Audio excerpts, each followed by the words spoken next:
Last time on Join the Party. Well, okay. Jenny with two N's and two I's made a deal with Steven, and her soul got slurped out of her body, and now Steven has a face, so he can, and he is, coming into camp, which is bad. But on the bright side, Phoebe and Les got into the staff lounge, which is a secret base that was inside the cliff. But when they went in there, then Phoebe found out that Charles was controlled by Assistant Director Z the entire time and was not like her own special thing from her.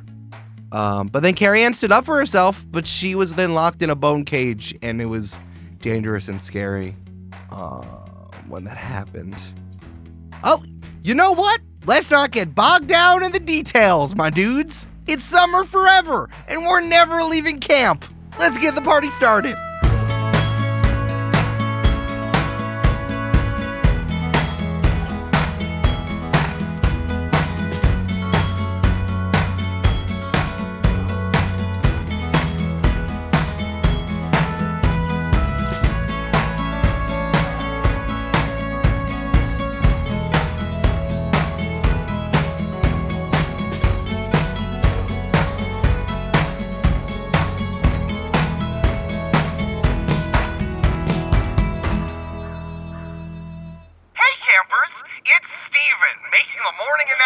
For the rest of time.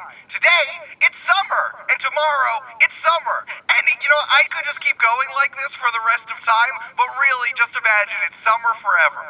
Activities include sports. Also, stay away from Phoebe. She's weird. Hey! Phoebe, shh. He'll know where we are. Carrie-Ann, also pretty bad. Les, too tall. Don't like it. That is true. I do hit my head a lot. I can hear you, because what are you doing? There's no food or water, because you don't need it. Alright, if you have any complaints, just talk to your camp director. Me, Steven. Bye-bye. And have a summertastic day. Fuck! All right, hey friends, you want to play the end of our Monster of the Week game? What do you guys think happened to Bones? He's Bones now, Brandon. Come Yeah, on. you're Stick right. with it. All right, I think he drove out of camp because he must sleep somewhere else and is rallying the help of those guys who definitely aren't on Steven's side at the barbecue restaurant to come help us. Mm-hmm. And I heard he's bringing a cannon. We're alone. We're the adults now. We're alone. Amanda, if you roll a nat 20 right now, that's what's happening. I don't have any D20s. Oh, you can only get up to 12? Oh, I'm sorry. Hey, that sucked. The face Amanda just gave you. Ooh, boy. Amanda, roll the devil's titties. Prove him wrong. Amanda just grabbed more D6s. Yeah. I did not Correct. roll the devil's titties. No, she did not roll the devil's titties. Oh, man. Okay, so a lot of stuff is happening right now. If we pick up where we left off, Carrie-Ann, you're in a bones cage sarcophagus. You're watching Steven just suck the life out of Jenny with two N's and two I's, and she is just a pile of skin and bones on the floor. She kind of looks like when you throw your sweatshirt and pants on the floor when you don't want to put it away after a long day. Like a Scraggy. Yeah. She looks like the Pokemon Scraggy, but it's all bottom half. Brandon, that's the funniest thing you've said on microphone. Congratulations. Here's a joking. Wow. Here's a sick joking I'm giving to you. Joking. You got a joking. Thanks. It only took 5 years, folks. Well, I only got the jokins made recently. Oh, okay. It's like the currency from John Wick, like Between Assassins. Mm-hmm. What can you trade him in for? Like a sticky hand Oh, sweet. and favors. Oh, Like nice. favors to each other. It's pretty nice. Can the favor be a second sticky hand? I mean, if you really want to trade that in, yeah. Steven, with the life force, puts on a real meat face and steps over the wall. I think at this point, Conway rears up on their back legs and begins to intimate like they're going to charge at Steven and says, only if you want to be turned into horse Nori. Oh, man. As Conway lands back on the ground and just goes, stomp, stomp, stomp. Like an angry horse noise. Hey, I liked that horse Nori. That was smart and funny. That was really good. I did. You're just joking. Can I say something? I did think about that this morning. I pre-wrote it down. That wasn't fully improv. It was written in my brain early on. Oh, guys, he writes it in his brain. That's been the I secret. That's did where so it's much written. prep. I regret saying that I didn't prep that No, one you time. said it because it was the exception and not the rule. That's true. Exactly. Mm-hmm, sure. Brandon, I would delight so much in all of you looking like you smelled bad milk for the rest of time by telling you I never plan anything. So I think that Steven continues to walk forward like dramatically. I think he takes like big steps while raising his arms up, like he's a band leader as he steps forward and reaches out and like pulls the moisture from the trees around. The leaves fall, immediately crunch and land at his feet. So every step forward, he's taking big steps and then crunching on the leaves below him as he makes his way towards camp. I think at camp, things start to get weird. You see kids run over to water fountains, and there's no water in the water fountains. They're just putting their little fish lips up there. They're not drinking anything.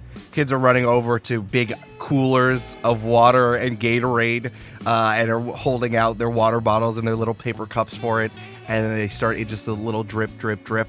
And everything just looks a little brighter. It's like you put an Instagram filter over everything. And all the green is a little too green for your eyes. And the sun is a little brighter. And like everything is a little more vibrant. I think at that point, the sports staff guys walk over to the big shed that keeps all the sports equipment in it. And just say, "All right, it's field day. Get up into teams, we're playing games!" And just starts throwing all the sports equipment out on the field. Basketballs, dodgeballs, tennis balls, baseballs, baseball mitts, baseball bats, cricket equipment, bocce equipment, real obscure games. There's way too many ultimate frisbees. Just throwing as much stuff as possible, and everyone just starts picking things up and start playing pickup games all over camp. Everyone is just pulled in to some game. There's inter-cabin games. There's boys versus girls. There's non-binary people against the gender binary. There's campers against staff. There's inter-staff stuff. People who are dating, they split up into teams. All these sports are happening at the same time. The fans that are in everyone's cabins turn off. Like they kind of go, woo. You see the air conditioning in the office. I feel like it has those little ribbons on the little grate. ribbons to demonstrate that it's working, and then they settle. Janine, who works in the payable accounting, just goes, "Oh, I'm gonna sweat right through my blouse." Janine. I think the three of you are all outside of camp in the woods, so you don't know that it's happening, but maybe it's feeling a little hot. Yeah, so all three of you are outside of camp right now. Here's my idea here. So you can either run into camp immediately right now and try to stop Steven and get the element of surprise, or you can hole up somewhere, try to get safe and stay away from everyone who's playing field day sports. Prepare if you want to try to research something, look into something, depending on where you all choose to hole up. And I will remove one harm from each of you, but I will be going harder on you in terms of the soft and hard moves I can do as your keeper, because theoretically Steven had more time to prepare, and also people, let's say, might be playing sports for those entire time that you are all holed up. Well, me and Phoebe don't know that Steven has walked into camp yet. We just know something bad has happened. What do you think, Julia? I think that the time skip is more narratively rewarding and also gives us time to prep against the big bad, which I think is good. And I also, I think it would be interesting because, for example, Assistant Director Z is also outside the camp. That's an ally that we can keep in our pocket. Like, if us three and Z, had just overnighted in the staff lounge, and then it's 2 days later and we're figuring out how to attack it, that makes sense to me. I think because we're outside of camp and Steven is off doing his own thing, I think that's fun. Yeah. Us 3 and Z is my favorite sitcom, and I agree that I think even character wise, I think that we would probably want to prep, regroup. Yeah. take a beat, and try to figure out what to do next. Cool. Brandon, you, me, and ADZ. There it is. There it is. All right, I'm gonna make a note to myself that I'm gonna make a Yumi and Dupree meme Photoshop. I'm gonna have to do that. Fine. Got it. Yes, that sounds great. Where are you all thinking to hole up? You all want to try to get there in the staff lounge? Yeah, I think the staff lounge is the right place for us to hole up. Mhm. Yeah. Okay. So, where we left Phoebe off, Phoebe had the Charles hat, let's call it, right? This is like you bought it at Disney. Yeah, Like you got like the Charles ears. So the Charles ears allow Phoebe to embody what is the physical form of what Phoebe considered to be Charles before, right? Well, it's kind of with the assumptions you can make from what you're figuring out. Yeah, as you put it on like VR glasses and you look down and you were a big old moose. Yes. And as we kind of made a joke of before, Phoebe was able, or at least Carrie-Ann was able to hear Phoebe as the moose. That's right. So I think that when Phoebe puts the hat back on, she must be fairly close in moose form to where Carrie-Ann is. Yeah. So I would like to, in moose form, go and free Carrie-Ann with my giant antlers from the bone cage and bring her back to where the staff lounge is. Fuck Incredible. yes. Fuck yes. Loving that. Good plan. I did see this coming. Because I did ask about it. I did feel like when I made Mickey Mouse moose ears, and I want to say that these are the special Jack Skellington ones that you can only get in October. Phoebe, roll plus weird. You got it. Oh, baby, that is a 10 plus 2 for a 12. Let's go. Let's absolutely go. Yeah, dude, what does this look like?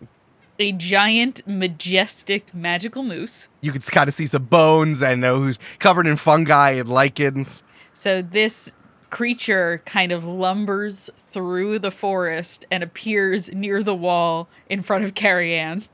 Charles, I knew you would come. Oh, Carrie-Ann, we have so much to talk about. Great, because there's many problems. And Jenny, I think, is dead. Never really wanted that to happen. I mean, I'm not like that sad, but it's a problem, I think. Oh shit, Jenny's dead? Fuck. Yeah. Can you like sneeze on her and bring her back to life or something? No. Oh, buddy. Okay, I'm gonna free you. And then the moose uses its big old horns to just kind of pry the bone cage off of the ground and away from Carrie-Ann. Thank you. I want to make a special note to Brandon. Brandon, please continue to use the xylophone noise as the bone sarcophagus falls apart. I guess climb on my back and I'll take you to where me and Les are. Now, Eric, is Conway still next to me? Sorry, if I didn't say this explicitly, Conway ran away.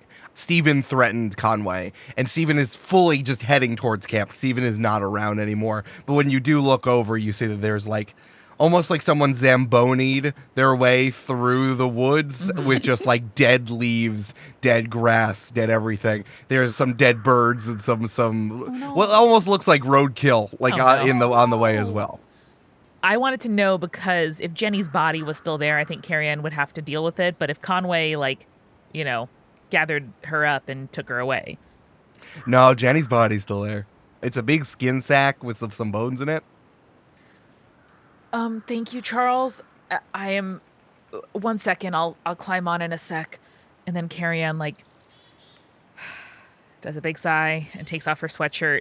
Not your vintage one. Yeah, and kind of No, that's the 1982 one that says it's radical to go to Camp Die. she kind of That was limited edition. folds Jenny's legs and torso together and gathers it up into a bundle and then jumps on Charles's back. That's the sweatshirt that says better than new Coke, Camp Diogenes, and then they got sued by the Coca-Cola company. It was Crystal Camp Diogenes. Yeah, we got sponsored for that one season. Yeah, you can scoop up Jenny's skin and bones for sure. We have to make jokes, Amanda, because that's very sad. I'm gonna just hold it off to the side slightly and climb on Charles's mossy back.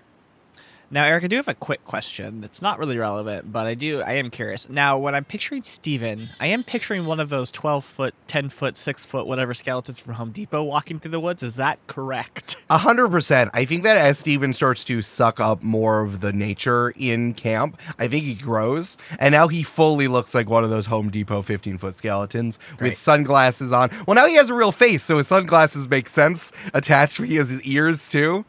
Now, question on that, too. Is he just, like, fully, like, skin face masking, like, Leatherface or whatever? Or, like, did he grow his own face back? I think the latter. I think the latter is what I was Like going a head for. on a skeleton. Yeah, like a head and hair on a skeleton for sure as he grows. But of course, his ripped sweatshirt grows with him. The watermelons don't. So he kind of like reaches into the woods and pulls up like a full giant handful of watermelons and just like tosses it in his mouth like M&Ms, like mini M&Ms. He's like, that was my watermelon stash. I think that the moose trots back through the woods riding with Carrie-Ann and the sack of Jenny riding as well. Yeah, Carrie-Ann's monologuing the whole time to Charles, being like, "I'm so glad you're here. I don't know why Steven did this. He burst into the camp and like Jenny took a deal, and I just like talking through the entire thing with the assumption that Charles is going to make everything better right away." Wow, that's a lot. I feel like you and Phoebe have had a real kind of effect on each other because your voice is sounding a lot like hers. And honestly, she is the best person I've ever met, apart from my other best friend. Like, they're both just equally the best. So it makes a lot of sense that you're learning from her because, like, why should she just learn from you? Because she's a lot to teach, Uh-oh. Do we have a love triangle on our hands? You watch a giant moose cry. A giant tear rolls out of the moose's milky white eyes. Like With, full like, of algae in it. and stuff. Yeah. Oh, gross. It's so disgusting. Yeah, absolutely. All right, I think the moose then charges through the woods. I think you also see the Phoebe, as you're going through, you see that there are little stone Johnny statues that are pointing you the way towards the staff lounge. So yeah, are we gonna like meet all of your other friends? Like, are we gonna meet like all the other primordial beasts of the forest? Because I think there's gonna be, like, no offense, maybe like 3 or 4 of you are gonna be needed to beat the skeleton here because Steven like grew a lot and he kind of like sucked up an energy and like made a face, and I feel like having a face makes you more powerful. And like, no offense, because your face is kind of half a face, but like, I'm just really glad that you're here because I listen, I can't handle this one on my own. Oh, buddy, we have so much to talk about when you get here. Eric, if you could in the future, just please, Charles and charge us through the forest. If you could just... Fuck you. Thank you. Brandon, I thought you were going to tell me that like I wasn't in front of my microphone. Oh, no. Brandon, give me your Oh, joking no. back. Give it back to me. Return the joke. Return it. I don't care that you already spent it on 2 sticky hands. Give me your joking back. I think that all the fairies have flown away. What are you doing after the fairies have flown away and fought on your behalf? Oh, yeah. I mean, I've just been hoofing it back to Phoebe to meet back at the staff lounge. Okay, cool. So then you probably, you meet back outside of the staff lounge cave opening. So it's like Carrie-Ann with something in her sweatshirt on top of Charles the Moose.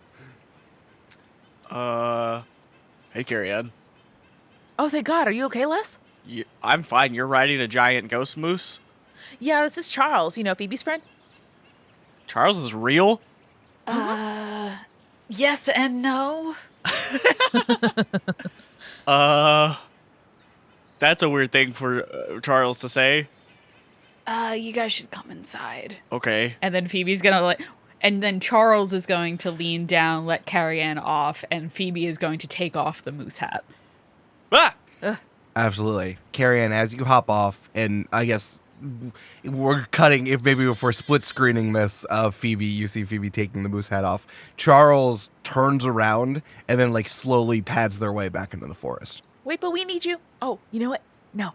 So silly, Les. He'll probably just teleport inside. Uh-huh, yeah. Oh, Carrie-Ann. Idiot. Stupid, so stupid. Obviously. Yeah. Oh, Jenny died. I have her bones, though. Oh! Shit! Yeah. I felt pretty bad for Conway and also Jenny, but I got them. So hopefully Charles can just like breathe on it or something, and then she can, pop back to life. And Les looks over and it's just a sweatshirt full of like blood and bones and skin. No, I want to be very clear. There's no blood. Oh, It's right, just right, bones yeah, yeah. and skin. It's the driest damn skin you've ever Just seen. so dry. Crinkly in many ways. Surprisingly light. Puddles of Jennifer is my favorite puddles of mud cover band. Okay, let's continue. Did Les see how to get in? I think the cave mouth is still open. Okay, good, because I don't think he did. No. Yeah. We should also close it behind Yes, us. we should. Just a recommendation. Yeah. So, yeah, I think Carrie-Ann will just march forward into the cave. Yeah. All right. New part of camp. Can't wait. And Les bravely goes in behind Carrie-Ann. Incredible. All right, Carrie-Ann, unless you're seeing the same thing that Phoebe saw before. You walk in, it's a cave with fluorescent lights. There's like a table with some like strange magical items on it. There's like some IKEA couch and some chairs that someone probably donated from their old cabin that they didn't need anymore. There's an arcade machine in the corner, and sitting in the center of the room is Assistant Director Z, who is like very intense in thought. There's energy radiating off of him. He has his hands on a fairly large Stone Johnny statue pile, and the word protect is written on the top rock, and he is focusing his energy into it and is deep in that. And then Phoebe is standing there. Phoebe's cool hat. Yeah. Phoebe, Charles rescued me. You got to tell him thank you. And then Phoebe, like, from behind her back, reveals the hat and is like, so Charles both was and wasn't real. Like, was real in that, like, I was talking to a magical moose, but not real in that he is not the manifestation of nature, but rather this motherfucker behind me. And she points to Assistant Director Z. Oh, what? Yeah. How? Phoebe, I don't want to like lump you into like all magical stuff because like that's not fair. But like, I don't understand how any of this works. Do you have any idea? I have less of a fucking clue than I did before this, which is saying a lot because I didn't have a lot of clues before. Gotcha. I assume we shouldn't wake up ADZ right now, right? No, because Steven did kill Jenny and then enter camp. So Shit. that's a thing that we have to deal with. I assume it's like, if you like sleepwalking, like if you wake up a sleepwalker, they die, is what I've heard. Oh. Well, I won't do that then. Well, I just meant like as a metaphor or a simile for what's happening with 80s. Like should we plan to figure out what to do with Steven? Yeah. No, I was thinking about waking up Dougie Juice next time he has a nightmare by drowning him in chocolate chips, but unfortunately, I might have to wait for next summer for that. Yeah, he's probably dead. Oh. I mean, his last name is Juice, and Steven does want to drink things, so that would be my first move if I were Steven. Oh, because his name is Dougie Juice. Nice. Yeah. Does ADZ seem like he's hearing us, or is he just like fully entranced? Fully entranced. Okay. I mean, like, this is not to say one way or another.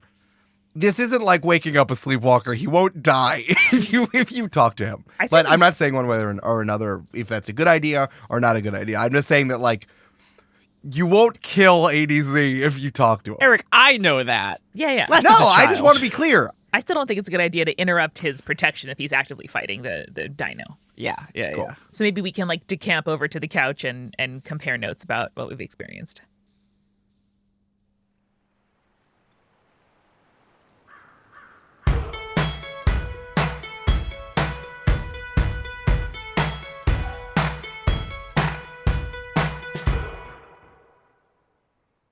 Hey, it's Eric. I want to give a special shout out to eating wherever you want. Whether you are sneaking food into a movie theater or a sports game, you are eating standing up with your holding your bowl, or you have it on a kitchen island, or you are sitting on your couch and you are precariously balancing a bunch of stuff on your knees. Shout out to however you eat and however that makes you happy.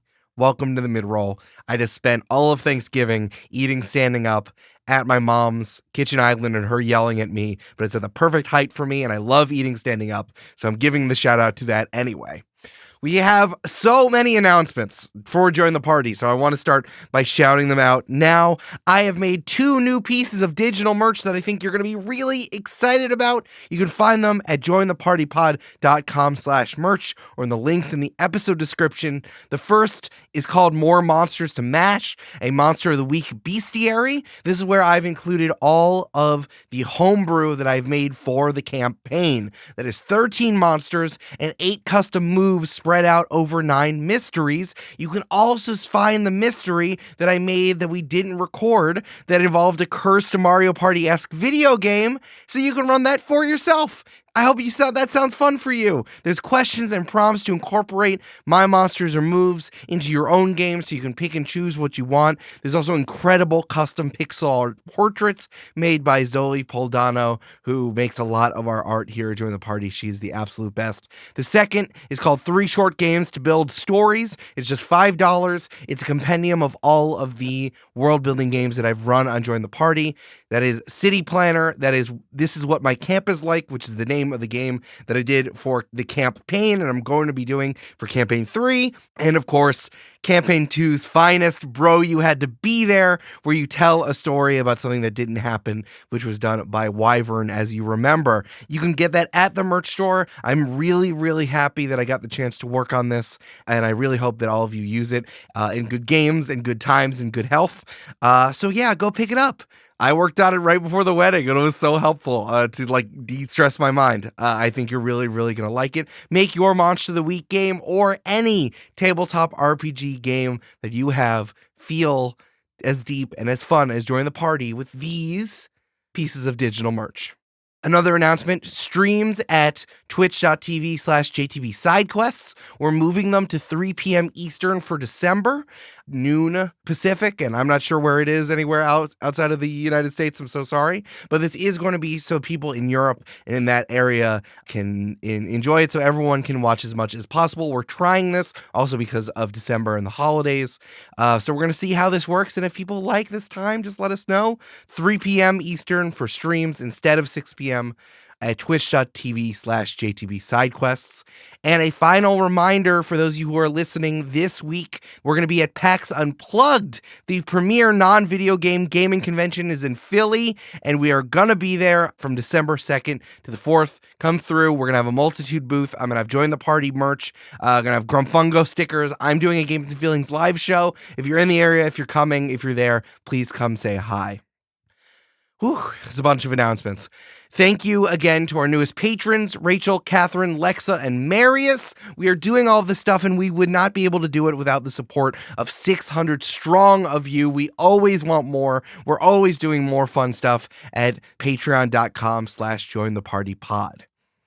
The other thing that lets us do what we do is the fact that Multitude, the business, the podcast company, continues to flourish in 2022 and beyond. But I would love to ask you to support your friendly local podcast collective.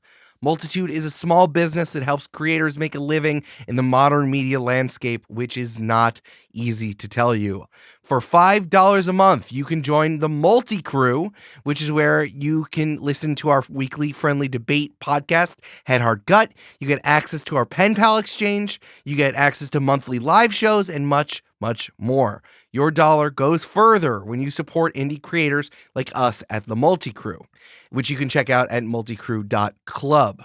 Whether you spread the word or spread the love with your dollars, shop small and support Multitude on this Cyber Monday, Giving Tuesday, Small Business Saturday past. Just tell someone about Multitude and consider becoming a Multi-Crew member.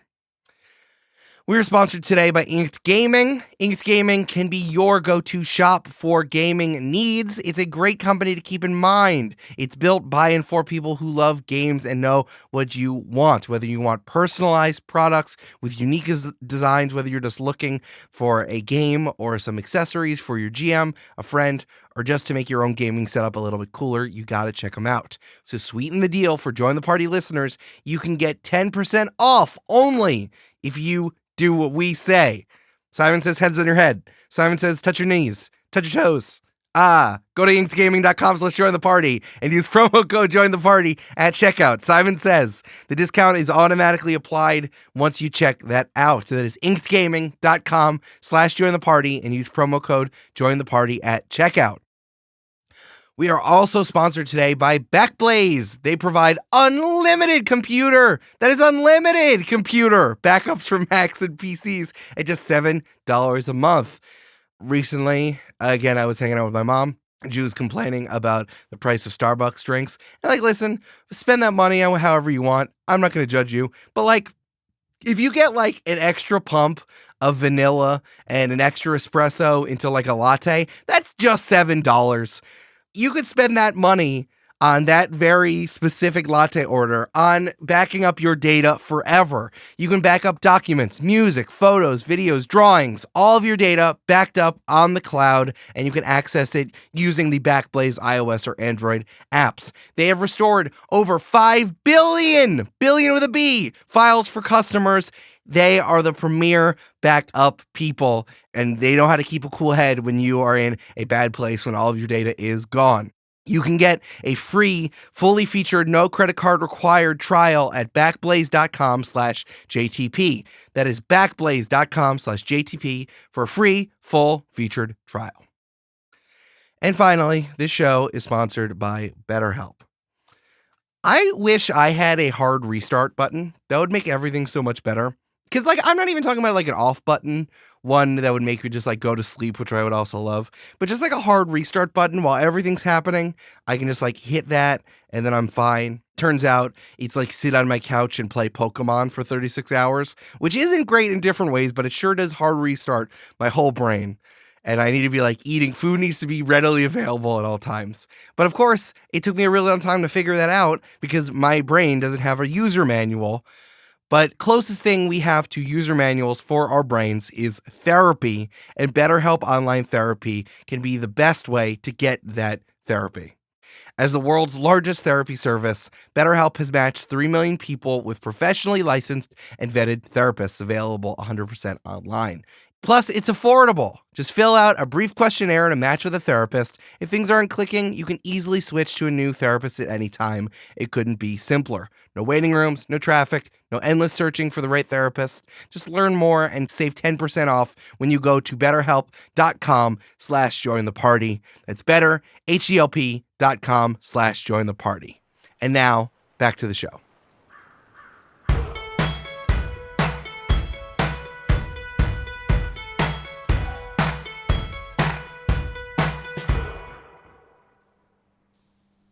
Okay, so is there anything you all want to do that isn't like mystery related, or you all of you talking to each other just about what's going on? I think I want to like assist ADZ. I want to like stop that being like a nebulous thing, whether or not he can defeat the Bonezilla. Right. So whether I can do that through magic or by donning the Charles hat again and sending the moose out to fight as well.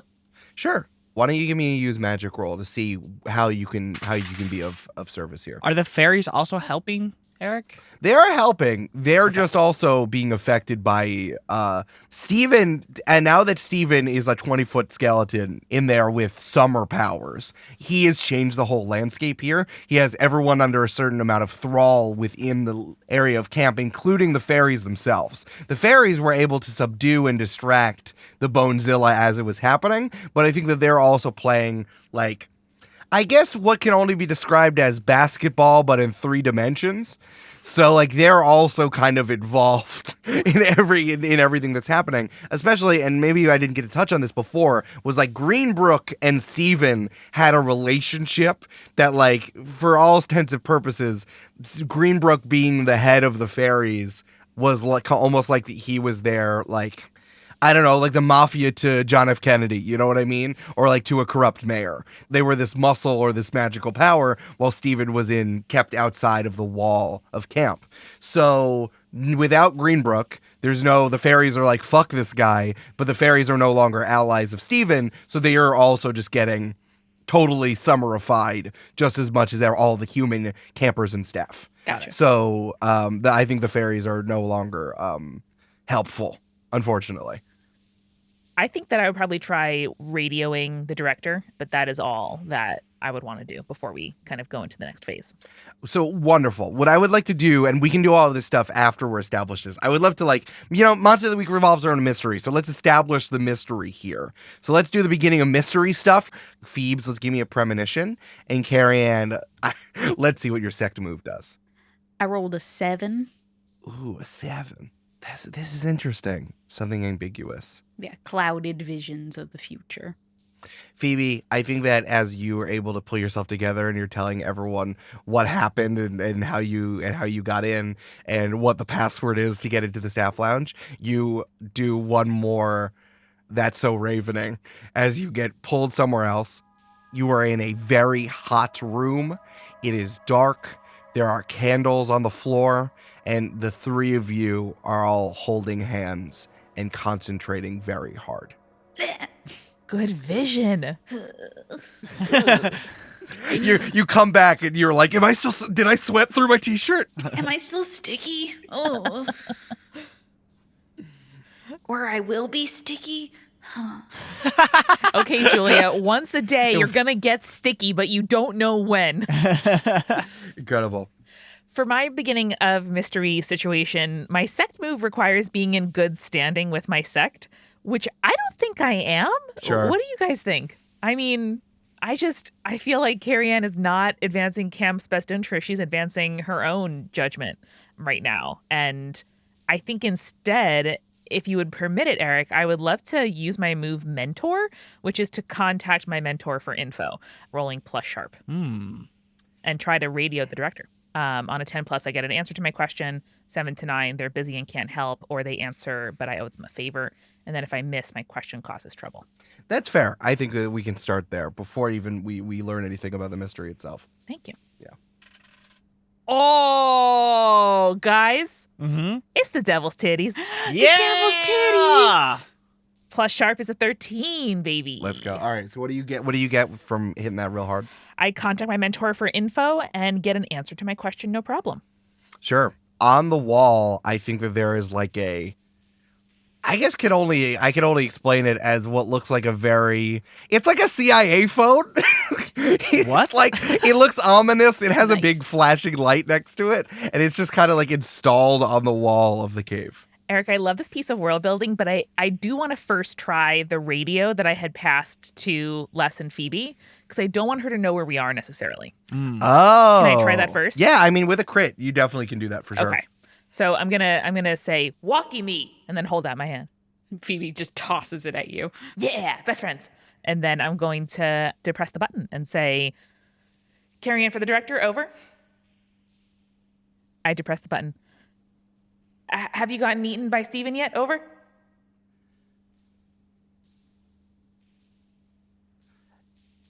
Are there a lot of watermelons around? Over. Oh, it's my friend Carrie-Ann. What's up? Oh my God, Boo, I'm so happy to hear your voice for once. How are you? Are you okay? Hold on, let me ask my mom. Mom, am I okay? No, Boo, talk to me, talk to me.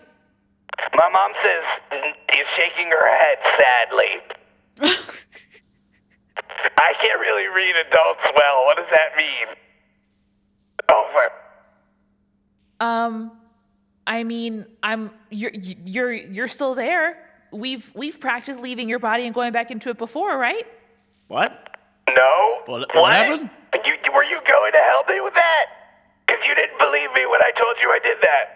Remember, Boo said that Boo was sneaking into the tuck Right. shop in the candy shop Right. and pulling out candy for Right. people. And he said that, and you did not believe him. You thought that he was using his mom's key to get in there. I'm sorry I didn't believe you, Boo. I have learned a lot of things about camp that I did not think were real in the last few days. Over. Okay, Ted, what's up? Where are you guys right now? Because I am hiding in the woods because Steven just did some things that were against rules in front of me. Over. I'm not allowed to be, in case someone's listening to that, my mom told me I'm not allowed to tell you where we are. Okay, sure. I won't do that either then. Over. Not over. No, there are spies who could be listening to us, so I can't say where we are. Okay, director, if there is something that I should know about this sort of like doomsday situation and what we should be doing to solve it, I would really like to know that, please, because I don't want to die like the more annoying counselor that has slept under my bunk bed all summer. So, can someone just like fucking help me? Over. I mean, you did crit. Damn those dice. Okay, hold on. My mom is asking for the walkie-talkie. Hold on. Okay, back here. Back here, Ann. Love you, boob. Over. Okay, back. Never been happier to hear that voice. So, are we to assume that Boo is back into Boo's body, or is Boo using the radio as a spirit box? Yeah, that's what I think it is. Who can say? I'm going to write that down. That sounds pretty cool. If that's what's happening. That's pretty cool. Carrie-Ann, this is Director. Over. Hi, director. Over. Hi, Carrie-Ann. Over.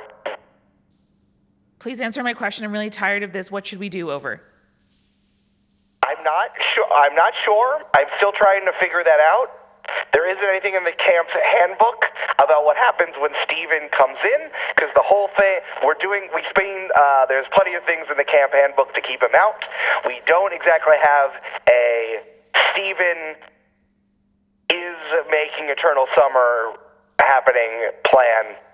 Over. Okay. I mean, it seems like your whole thing about being neighbors with the weirdness, sort of like, you know, their tree fell in our backyard. So, what, like, is there something that we can do? Over? Carrie-Ann, ask if we need to like make winter. Like, is that a thing? Can we do that somehow? Do we have like a snow blower?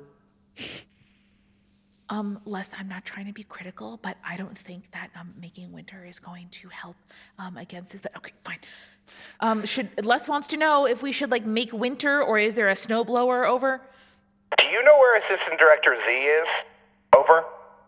All three of our heads comically turn to look at him. I think we can probably find him. Over. Okay, if you do see him, he might have something on him that might be able to help. Do you know how Steven got into camp? Is it a snowblower? I bet it's a snowblower. Yeah, Jenny made some kind of deal with him and promised him that he could come in exchange for 2 more weeks of summer, and then he like sucked her body dry and then grew a face. Over. Oh.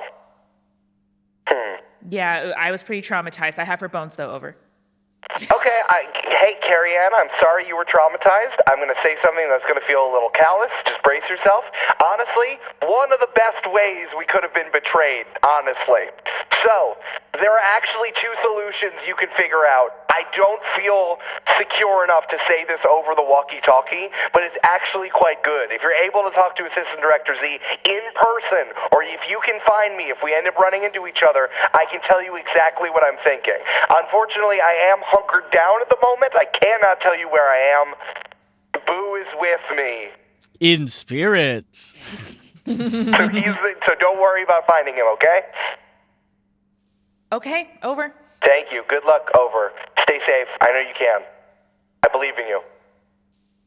I love you. And then Carrie-Ann turns off the walkie-talkie. And then throws it on the ground and smashes it with her foot. Not quite, but I do turn the volume off fully so I can't hear her response. Wonderful. All right. So I think that we have a little bit more information here about establishing the mystery. And I think we've gotten the beginning of mystery moves out of the way. Right now, I can tell you that the mystery is on.